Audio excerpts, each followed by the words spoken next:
kadib 44 sano oo Soomaaliya ay ku dhaqmaysay nidaamka dawladda dhexe waxaa sanadkii 2004 lagu heshiiyay in loo guuro nidaamka federaalka federaaleynta Soomaaliya waxa ay qaadatay ku dhawaad 15 sano waxaa la yegleelay maamulada Jubbaland Koonfur Galbeed Hirshabeelle Galmudug Puntland iyo Somaliland oo aan ka mid ahayn nidaamka federaalka oo ku dhisan xaalad gaar ah inkasta oo maamuladan ay qalfoof ahaan u jireen haddana daadejinta awoodda dawladda federaalka iyo qaangaarsiinta maamulada waxa ay ahayd mas'uuliyadda dawladda federaalka Ra'iisul Wasaare Khayre oo fahamsan muhiimadda arrintan ayaa u jihaystay dawlad goboleedka Galmudug oo halis ugu jirtay in ay gebi ahaan burburto si loo badbaadiyo Luusamareebay ma nabad baa Cabdi Waaqley ma nabad baa Xeraalow ma nabad baa Guriceel ma nabad baa Gaalkacyo ma nabad baa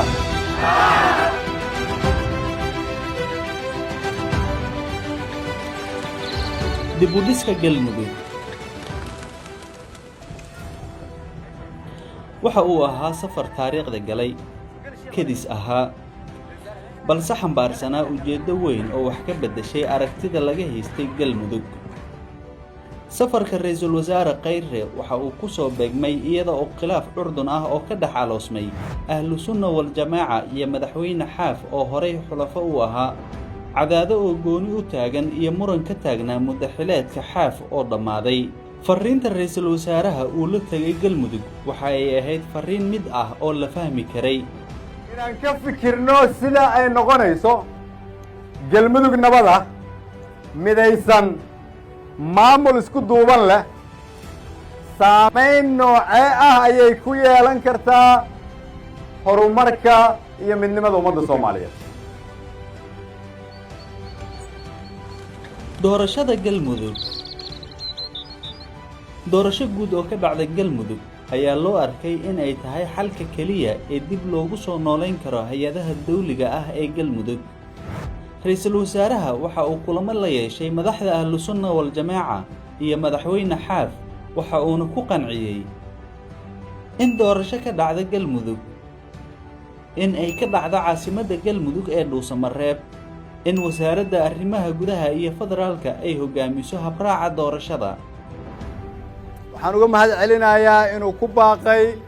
in Galmudug ay ka dhacdo doorasho xor iyo xalaal ah oo dadka reer Galmudug ay ayahooda uga tashanayaan dawladda federaalkuna waxay idinkala shaqaynaysaa intaas Galmudug waxaa diyaar ay u tahay in dawladda federaalka Soomaaliya hay'adaheeda amniga dhammaan ay ka howlgalaan waxa ay ahayd guusha koowaad ee safarka Ra'iisul Wasaaraha lagu xaqiijiyay waxa halkaas ku soo afjarmay doodda ku saabsan doorashada iyo shakigii laga qabay waa tallaabo loo qaaday dhismaha maamul shaqeeya oo ay reer Galmudug ku dhan yihiin dib u heshiisiin bulsho si loo dhameystiro dhismaha Galmudug waxaa loo baahday in dib u heshiisiin loo sameeyo qabaa'ilka kadibna la guda galo dhismaha hay'adaha dawlad goboleedka gogasha waxaa la dhigay Dhuusamareeb balse Ra'iisul Wasaaraha waxa uu booqasho ku kala bixiyay deegaanada Dhuusamareeb Cadaado Caabudwaaq Xeraale Huurshe Gaalkacyo Guriceel iyo kuwa kale waxa uu la kulmay oo uu dhageystay qaybaha kala duwan ee bulshada waxa uu si gaar ah diiradda u saaray dhalinyarada oo ah kuwa ugu badan ee hurinta dagaalada loo adeegsaday iyada oo lala tashanayo qaybaha kala duwan ee bulshada ayaa la magacaabay guddi dib u heshiisiin oo durba bilaabay shaqadooda waxa ay kulamo la yeelanayaan odayaasha dhaqanka ujeedada safarka Ra'iisul Wasaaraha waxa qayb ka noqotay soo afjaridda colaad raagtay oo u dhaxaysay bulshooyinka Xeraale iyo Huurshe waxaan ognahay in Huurshe iyo Xeraale khilaaf uu ka jiray waxaan ognahay in odayaal Soomaaliyeed ay waqtigooda geliyeen inay xalliyaan khilaafkaas waxaan u soo sheegay iyagana in la xallin doono idinkana waxaan rabaa inaan idiin sheego inaanan halkan ka tegi doonin ilaa caawa aad ii sheegtaan in khilaafkaas la dhammeeyey. qaramaynta ciidamada. si loo dhiso galmudug midaysan waxaa qasab noqotay in meesha laga saaro dhammaan ciidamada aan dawladda si toos ah u hoos imaan. ra'iisul wasaare Khayre ayaa madaxda Ahlusunna wal Jamaaca ku qanciyay in ciidamadooda la qarameeyo. waxa ay ahayd guul kale oo u soo hoyatay reer Galmudug. ra'iisul wasaaraha ayaa si degdeg ah ugu yeeray taliyaasha ciidanka iyo guddiga qaran ee isku dhafka ciidamada si loo guda galo qaramaynta ciidamada Ahlusunna. isla maalinkii xigay waxaa Dhuusamareeb soo gaaray kooxda diiwaangelinta. waxaa la guda galay in la qoro dagaalyahanada Ahlusunna wal Jamaaca, hubkooda iyo gaadiidkooda dagaal, iyada oo loo kala qaybiyay boolis, military iyo nabad sugid. tallaabadan waxa ay dhiirigelisay bulshooyinka kale ee deegaanka degan oo iyana bilaabay in ay wareejiyaan hubkooda, isla markaana codsaday in maleeshiyaadkooda la qarameeyo. diyaar ma u tihiin inaad ku biirtaan ciidamada xoogga dalka Soomaaliyeed? diyaar ma u tihiin in la idin qarameeyo? diyaar ma u tihiin inaad tustaan Galmudug oo dhan oo xoraysan?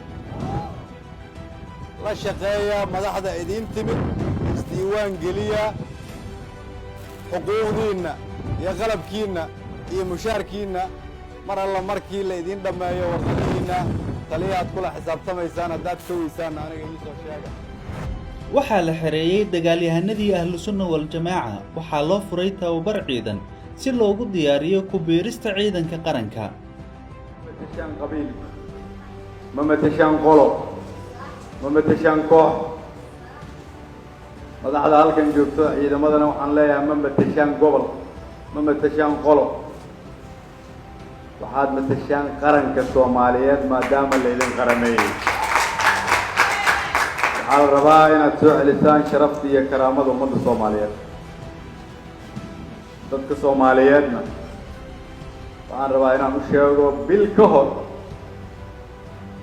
idina ma aaminsanayn in reer Galmudug ay ku heshiinayaan inay Galmudug wada dhistaan. idinma aaminsanayn in ciidamada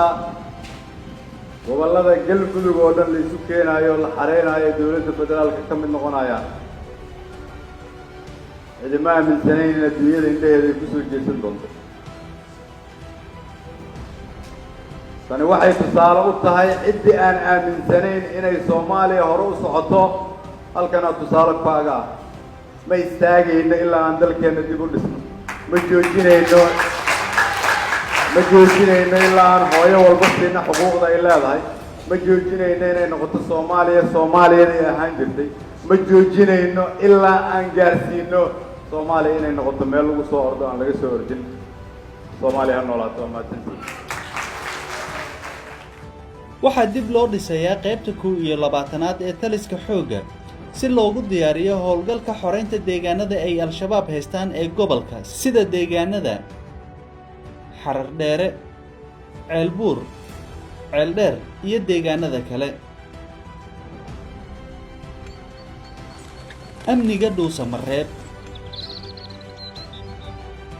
amniga magaalada Dhuusamareeb ayaa waxaa si buuxda ula wareegay laamaha amniga federaalka, taas oo ahayd shuruud ku xiran in doorasho ka dhacdo. caddeynayna ka federaal ahaan in maanta laga bilaabo 2 Agoosto sanadka 2019 ee si guud ciidanka federaalka qaybahooda kala gedisan ee mas'uul ugu yihiin amniga Galmudug gaar ahaan magaalada Dhuusamareeb. mas'uuliyaddii hadda ciidamada federaalka la isku daray ayaa qaadaya. wasiirka amniga ayaana u fadhiya, federaalka ayaa u fadhiya. waxaan rajaynaynaa inay ku guuleystaan. annaguna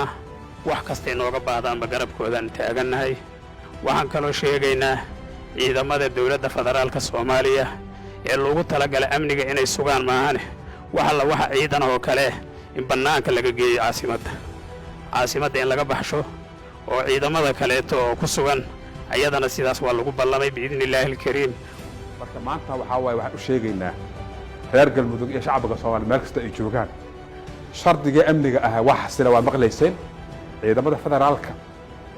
muxuu ahaa dawladda federaalka Soomaaliya ayaa gacanta amniga ku haya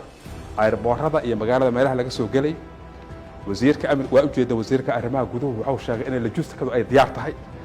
marka waxaan ka rabnaa beelihii la cazumay oo loo qaybshay nambarada loo qaybshay waxaan ka sugaynaa marka wixii ka dambeeya inay liisaskooda soo gudbiyaan waxaana bilaabi doonaa shirka dib u heshiisiinta dhawaan ayuu bilaabi doonaa waqtiga la cayimay taageerada beesha caalamka waxaa taariikhda galay in safiirada wadamada Soomaaliya taageera ay isugu tageen dhuusamareeb kadib markii uu ra'iisul wasaaruhu isugu yeeray waxa ay bogaadiyeen dadaalka socda waxa ay ballan qaadeen taageero iyo garab istaag sidoo kale ra'iisul wasaaraha waxaa taageeray qaybaha kala duwan ee bulshada sida ganacsatada oo taageeray geedi socodka dhuusamareebna booqasho ku tagay dhalinyarada iyo qaybaha kala duwan ee bulshada oo rajo muujiyay dhuusamareebed xalay habeen hore koodii luuliya markii lagu dhawaaqay farxadii ay qaadeen jinne firdowsi in lagu bishaareeyo camal ayay la noqotay gogashaas markii lagu dhawaaqay maadaama aan sugaynay wax badan galmudug in la mideeyo oo la dhiso gogashaas nabadeed la dhigana aad ayaan ugu faraxnay horumarkana waxaan u dareemaynaa si aad iyo aad u weyn hadda anigoo kaleeto magaaladan waan ku dhashtay hooyadii way ku dhalatay ayeeyadii way ku dhalatay anigana waan ku dhalay war kale miyaa yaallaba hadde ilmahayga waxaa waaye mustaqbalkooda iyo future-kooda iyo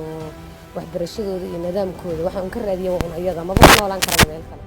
magaaladan dhuusamareeb waxay sugayday ayay heshay waxaan aad iyo aad ugu mahad celinaa dadaalada isdaba joogga ah oo aan harsiga lahayn oo aan hoyaadka lahayn oo galay mudane ra'iisul wasaare xasan cali khayre waxaan leeyahay abaalkaaga alla gudi kara shaqadii galmudug waa bilow waxay ka sugay inaad dhameeydo hadii alla yiraahdo waana soo dhaweynaynaa aad iyo aad nahay gobolada dhexe dadka loogu talagal dadkaba inay soo dhaweynaan maxabada naga muuqato iyo kalgacaylka naga muuqato dad walba oo dareem kara haday madax ahaalaayeen haday shacab ahaalaayeen haday ajnabi ahaalaayeen wax walba noo yimaado annaka hadana caasimadii dawlad goboleedka galmudug waxaan diyaar u nahay annakoon jaabkeena ku shaqeyn iska wuxuu qabo dawladda inaan sidii ugu quruxda badnaan ee dad loo marti qaado loo soo dhaweeyo caasimada shirkaasna looga dhigo mid loo dhan yahay inaan ka dhigno waxa xal laga gaaray doorashada waxaa dib u heshiisiin laga sameeyay gobolka oo dhan waxaa la qarameeyay ciidamada waxaa dhismaha ka qayb noqday ganacsatada deegaanka waxaa la hubiyay taageerada beesha caalamka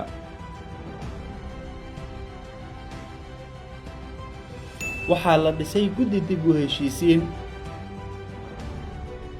galmudug hadda waxay u diyaarsan tahay in ay qaado tallaabooyinkii ay ku hormari lahayd oo ay qayb uga noqon lahayd dib u dhiska Soomaaliya